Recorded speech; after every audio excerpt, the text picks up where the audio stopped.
Government efforts to rein in inflation have hit pay dirt with a rise in the Consumer Price Index.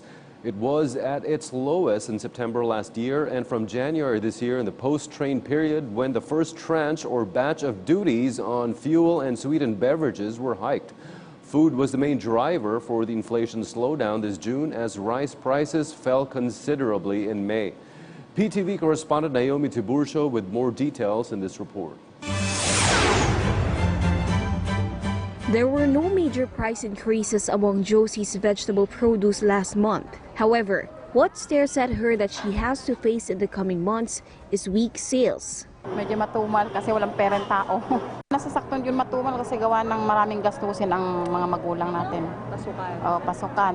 She is expecting the slow sale period to extend until October, which ultimately takes a toll on her daily take-home pay.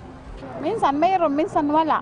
Kagaya niyan, 10-10 ang binibili The slowdown in the price increase in Josie's vegetable stall is due to an easing on inflation. After price hikes during May, inflation for the months of June eased with headline inflation recorded at 2.7%. This is lower compared to May's 3.2% rate and June 2018's 5.2% rate.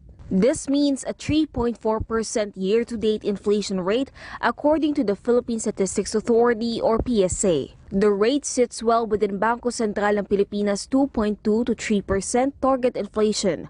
The slowdown of inflation in June 2019 was mainly driven by slower annual rate posted in the index of the heavily weighted food and non-alcoholic beverages at 2.7%.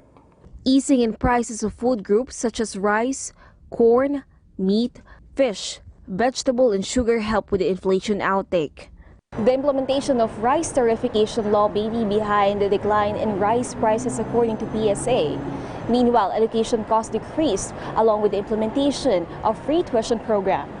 The National Economic and Development Authority meanwhile says they are looking closely on the movements of global oil prices and the African swine fever, as well as the possible effects of the onslaught of 13 typhoons expected to arrive the country in the next months.